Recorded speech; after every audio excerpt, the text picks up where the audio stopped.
Hola, bienvenue dans le Clo-Clo Club, le podcast sur la créativité. Mais qu'est-ce que j'entends là? Ne serait-ce pas des petits carillons de Noël? Sentez la cannelle, mais aussi le sapin.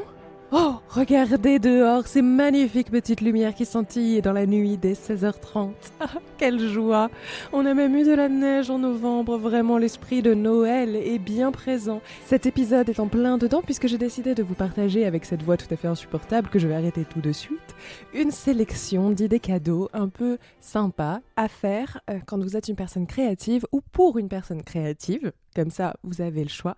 C'est des idées qui vous coûteront pas grand-chose et je pense qu'ils pourront vous inspirer et vous donner peut-être d'autres idées de cadeaux à faire pour ces fêtes de fin d'année. Si vous ne voulez pas faire de cadeaux, vous pouvez quand même écouter l'épisode. Je pense que ça peut vous donner des idées pour des anniversaires ou d'autres temps forts dans l'année. Voilà, c'est toujours sympa.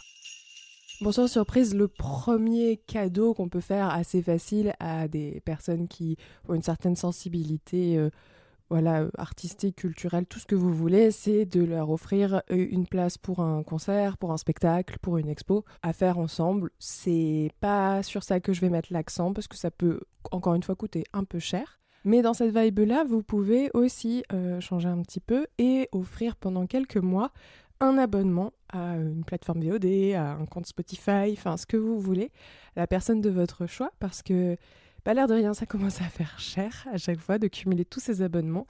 Ça peut permettre de découvrir de super films ou autres. Je pense par exemple, si j'arrive à articuler, c'est mieux. La plateforme Mubi, qui a de super films indés, ça peut être un cadeau pas très personnel, certes, mais qui fait plaisir et qui permet à la personne à qui vous l'offrez, en tout cas, de profiter et de découvrir de nouvelles choses et de pouvoir en débriefer avec vous, en fait, et de vous raconter, qu'est-ce qu'elle a découvert récemment grâce à cette offre, qu'est-ce qu'elle a écouté comme musique, ça a été quoi un petit peu ses tops du moment, et en fait, créer une conversation autour de ça.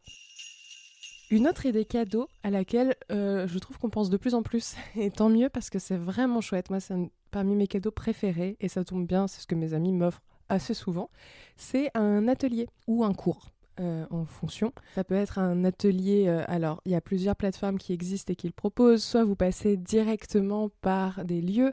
Moi je suis à Paris et par exemple il y a beaucoup de cafés céramiques où tu vas payer pendant 2 heures le fait de peindre un objet en céramique tout en buvant un café et en papotant avec tes potes. C'est quand même très sympa et tu repars avec un bel objet et ça rentre quand même dans un budget pas trop mirobolant. Et en plus, c'est possible de prendre une offre de groupe pour pouvoir le faire avec ses amis. Il y a également les ateliers We Can Do.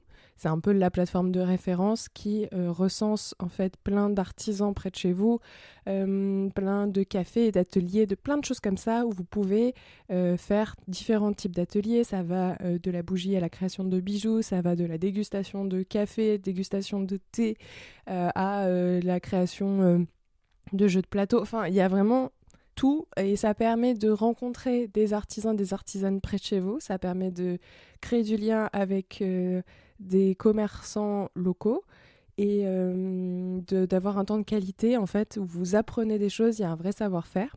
À titre personnel, j'ai déjà fait plusieurs ateliers du coup avec We Can Do. J'en avais fait un de couture. On m'avait offert... alors, à la base, on m'avait pas offert ça, mais celui qu'on m'avait offert, je pouvais pas le faire, c'était beaucoup trop loin. Du coup, j'avais repiqué sur celui-ci. C'était un atelier de couture pour réaliser son kimono à partir de tissus trouvés en seconde main, donc beaucoup de rideaux, de draps, de choses comme ça. C'était trop chouette, ça avait duré un après-midi et j'ai toujours un kimono en gros rideau bien épais qui est chez moi. Plus récemment, là, on m'a offert un atelier de dégustation de café de spécialité. Donc, j'ai allé chez un torréfacteur pour goûter plein de café, avoir l'histoire qui va avec, mieux comprendre, pouvoir identifier les différentes notes et tout ça. Je trouve ça trop intéressant. Bref, vous en avez pour absolument tous les budgets. C'est pas du tout sponsorisé par We Can Do. N'hésitez pas, We Can Do, à m'envoyer un petit DM. Je suis preneuse d'argent, toujours, quand je fais la promo de plateformes que j'aime bien. Toujours à Paris, et j'en suis désolée parce que voilà, c'est un petit peu la facilité, mais j'en ai parlé dans le précédent épisode, vous les avez entendus.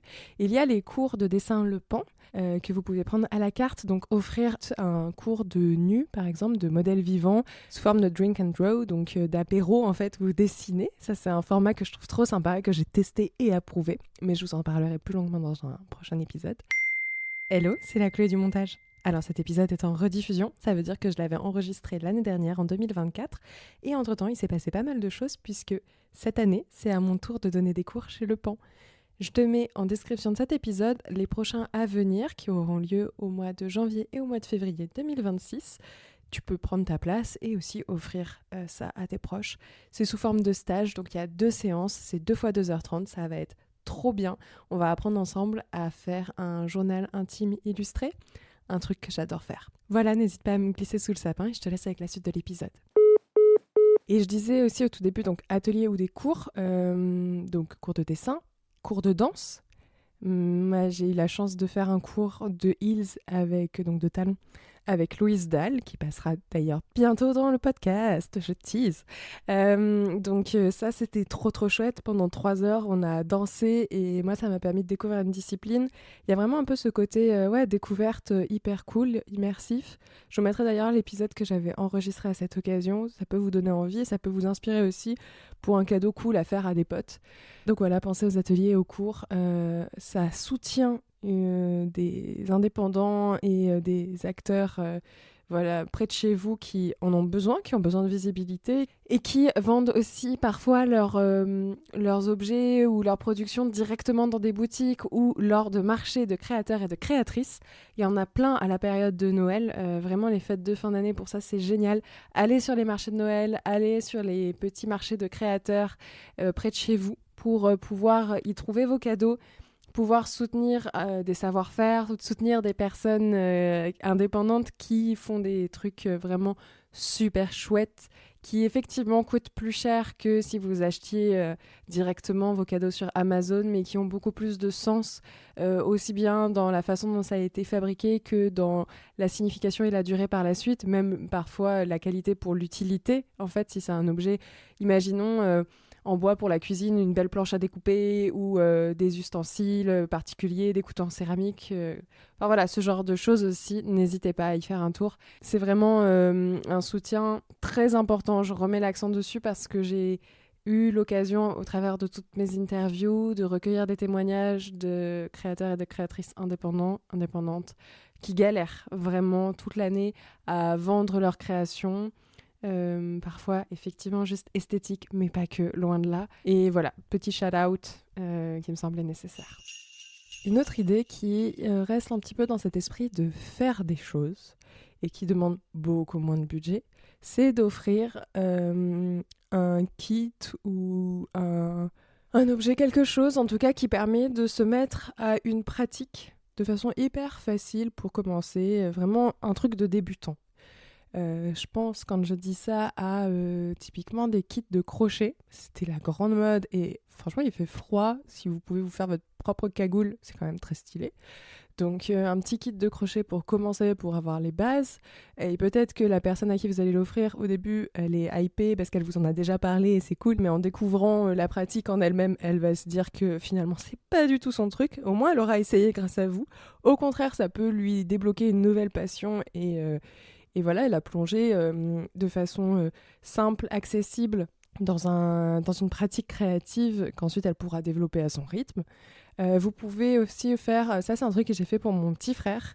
Mon petit frère est quelqu'un d'hyper créatif, manuel, voilà. Et je lui avais offert une sélection de plein de pâtes Fimo différentes.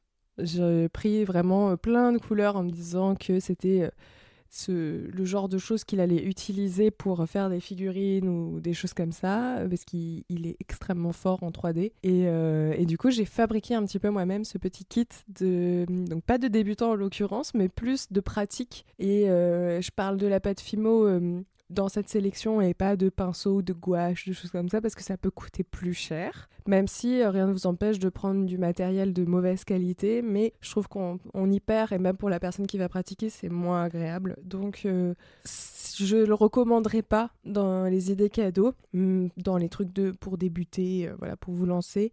Plus dans les idées, si vous avez un budget et que la personne pratique déjà, oui, ça peut être trop cool de lui offrir du bon matériel. Mais sinon, rester sur un niveau, voilà, des kits, ce genre de choses. Un cadeau que j'aime trop faire et me faire, vraiment de façon très intéressée, c'est les petits canevas de Canva Fatal. Canva Fatal, c'est une super marque made in France qui, en plus de ça, rassemble plein de créateurs et de créatrices, d'illustrateurs et d'illustratrices qui vont en fait dessiner des petits canevas. Donc des canevas, c'est des toutes petites... comment je peux appeler ça? Pour des gens qui ne voient vraiment pas de quoi je parle, c'est une forme de broderie, hein, vous savez, mais avec déjà une toile quadrillée. Donc c'est un peu troué, un peu comme de la tapisserie. Ouais. Ouais, mais quand on dit tapisserie, on pense encore à autre chose.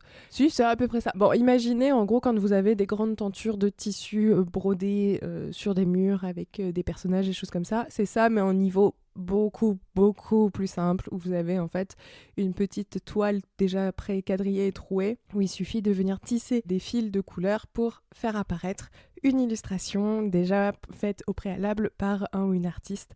C'est hyper chouette, ça fait des beaux objets déco, ça détend de fou et ça reste très facile à trimballer sur soi. Donc en plus de ça, c'est des cadeaux que vous pouvez emporter facilement avec vous, surtout si vous fêtez Noël, pas chez vous, que vous avez du train. C'est le genre d'idée cadeau hyper chouette et facile à avoir avec vous. Je me rends compte que j'ai pas expliqué ce que c'est la pâte Fimo. J'espère que c'est clair pour tout le monde, mais si jamais ça ne l'est pas, c'est une forme d'argile de couleur que vous mettez au four pour la faire sécher et voilà.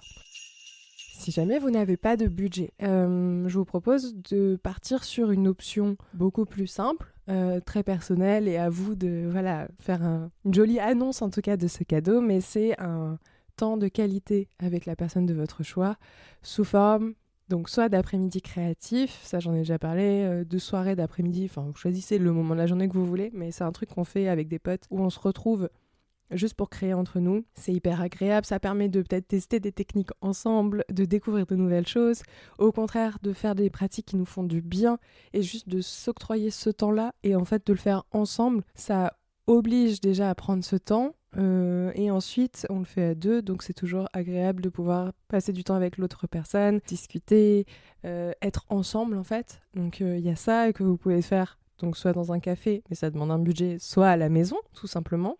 Ou alors aller dans des expositions ensemble pour faire le plein d'inspiration, découvrir de nouvelles choses, vous moquer aussi si jamais vraiment ça ne vous touche pas du tout. Il y a quand même énormément de lieux culturels qui proposent soit des tarifs réduits selon les profils, soit pour les musées nationaux, je le répète, mais tout le premier dimanche du mois, c'est gratuit d'accéder aux collections. Donc même si c'est pas une expo en elle-même, vous avez accès à toutes les collections permanentes. Vous avez aussi accès aux galeries d'art, si jamais vous en avez dans votre ville en l'occurrence. Les galeries d'art, généralement, il y a des accrochages et c'est gratuit. Ça peut être un prétexte de sortie pour passer du temps ensemble, découvrir des œuvres et c'est toujours sympa.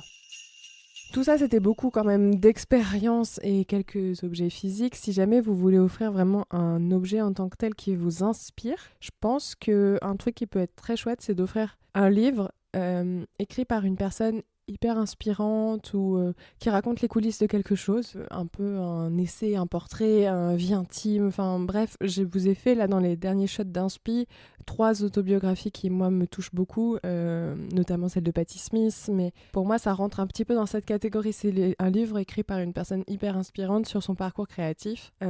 C'est toujours mieux que d'offrir des livres techniques. Les livres techniques, vous savez, c'est ceux en mode comment débuter la photo ou l'aquarelle en 10 leçons, ce genre de choses.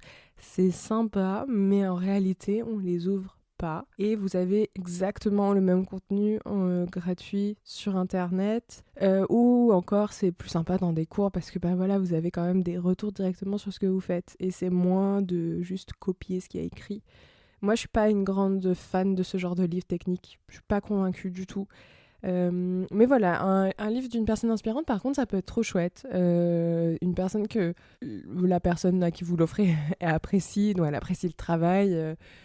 Vous prenez un artiste, un sportif, une aventurière, enfin, il y a plein de livres. C'est quand même pas ce qui manque et c'est un cadeau qui peut être très sympa si la personne en face aime lire. Moi, ça a beaucoup résonné comme ça à chaque fois, les livres que j'ai pu lire qui n'étaient pas de la fiction et qui viennent de personnes que soit dont je connais en tout cas l'aura, ou alors dont je connais vraiment le travail et dont j'apprécie le travail, ça fait des petits déclics. Je pense aussi, il y a des lettres d'amour sublimes entre George Sand et Musset. Moi, j'ai beaucoup aimé aussi les lettres de Van Gogh à son frère. Ça marche aussi, d'ailleurs, en format playlist. Si jamais vous voulez faire ou une mixtape, moi j'adore le concept, franchement ne le perdez pas, faites une playlist avec plein d'albums et de super sons à faire découvrir à la personne à qui vous l'offrez. C'est du temps en vrai d'aller diguer tous les bons sons, de les mettre dans le bon ordre pour que ce soit à la lecture hyper agréable et qu'il y a un cheminement en fait. Donc ça c'est un vrai cadeau,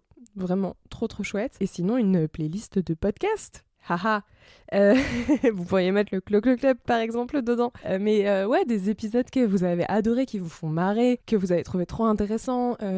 Pouvoir faire ça sous forme de petite playlist et partager ça à la personne de votre choix. Bah derrière, ça va créer aussi de la conversation. Encore une fois, l'idée de ces cadeaux, et que je vous dis depuis le début, c'est que outre le fait que ça va permettre de découvrir des choses, de booster sa créativité, c'est aussi un lien avec vous, de pouvoir créer de la conversation derrière, de pouvoir partager un moment. Je trouve que c'est ça qui est intéressant dans un cadeau. Si c'est pour offrir un t-shirt, c'est cool, hein, pas de problème. On en a besoin de pouvoir s'habiller. Par contre, c'est quoi la petite histoire ? C'est quoi l'affect, l'émotionnel que tu mets dedans ? C'est un vrai partage. C'est pas juste dépenser de l'argent pour faire un cadeau à machin bidule. Même si, encore une fois, un t-shirt, ça peut faire grave plaisir. Alors là, pour le coup, à faire si c'est votre mec, votre meuf, votre meilleur ami, même voir votre mère ou votre père, ça dépend de la relation que vous avez avec les membres de votre famille, mais c'est un cadeau qui va vous obliger à voir régulièrement la personne et à passer régulièrement du temps avec elle. Donc choisissez bien. C'est d'offrir une petite liste, une petite jarre de défis ou de choses à faire pour la première fois. Genre vous écrivez plusieurs trucs comme ça sur des petits papiers. Ça peut être, du coup, parmi toutes les idées que je vous donne depuis le début, un mélange de tout ça. Des choses hyper simples à mettre en place, d'autres qui demandent un peu plus d'organisation et un budget. Vous pliez tout ça, vous le mettez dans une petite jarre, une petite boîte, un petit sachet, un truc un peu joli, quoi. Et l'idée, c'est d'en piocher un par mois, pendant la durée que vous souhaitez. Donc si vous mettez 6 papiers, c'est sur 6 mois, 12 papiers, c'est sur 12 mois, à vous de voir. Et chaque mois, vous prenez un peu ce rendez-vous, vous tirez un papier et vous faites l'activité ensemble. La personne peut aussi très bien le faire toute seule de son côté, hein, selon ce que c'est, mais c'est une idée de lui donner ou vous donner des petits défis à faire. C'est toujours chouette, ça permet d'avoir de la surprise aussi tout au long de l'année, d'avoir un cadeau qui dure dans le temps, qui continue à avoir un côté très expérientiel, donc de faire plein de choses. En même temps, vous pouvez très bien dans ces petits papiers mettre je t'offre du matériel pour te mettre à la peinture, à l'huile, parmi les 6 papiers, quoi, et en parallèle en mettre un autre, juste on va se prendre un café et on va faire de la photo pendant tout un après-midi. Et voilà, je pense que pour une personne dont vous êtes particulièrement proche, c'est une plutôt bonne idée. Et pour terminer, je le rajoute après coup parce que je me suis rendu compte au montage que je l'avais complètement effacé de ma liste, tellement ça me paraît évident, mais offrez des cadeaux que vous avez fait vous-même. Alors c'est un peu qui tout double. Soit la réaction en face, ça va être comme un parent qui découvre un collier de pâtes fait par son enfant. Ça peut être un peu blessant, mais majoritairement, si vos proches savent que vous créez des choses au quotidien, que ce soit un bon plat, de la musique, un mini-jeu personnalisé. J'ai vu ça passer sur TikTok d'ailleurs, j'y pense. C'était pas du tout dans le cadre de Noël, mais j'ai trouvé l'idée tellement drôle. C'était un jeu des 7 familles, mais avec des cartes, avec des photos de potes. Et en l'occurrence, chaque famille, c'était plein de photos dans plein d'états différents, généralement des amis en question. Et je me dis que ça marche aussi avec votre famille, par exemple, à travers le temps ou ce genre de choses.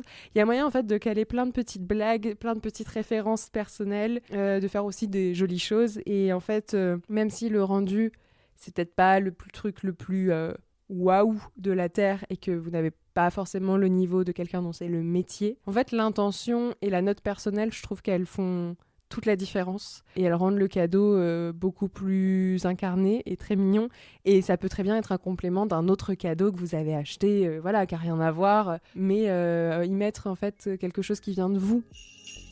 Voilà, je crois que j'ai fait le tour dans les grandes lignes. Je suis très curieuse d'avoir vos idées de cadeaux pour des créatifs, des créatives ou des gens en tout cas, vous avez envie d'amener à la créativité doucement. N'hésitez pas à me les glisser en commentaire sur Spotify et Apple Podcast. Vous pouvez aussi m'envoyer des DM sur Instagram @clocloclub et me retrouver également sur TikTok et sur Threads. Si vous voulez me faire un magnifique cadeau Noël, je vous invite à vous abonner dès maintenant au Clo-Clo Club sur la plateforme d'écoute que vous utilisez, me laisser 5 étoiles. Vous pouvez également partager vos épisodes préférés autour de vous à vos proches. C'est un très bon moyen d'aider à faire connaître le podcast, mais aussi de filer des bonnes idées.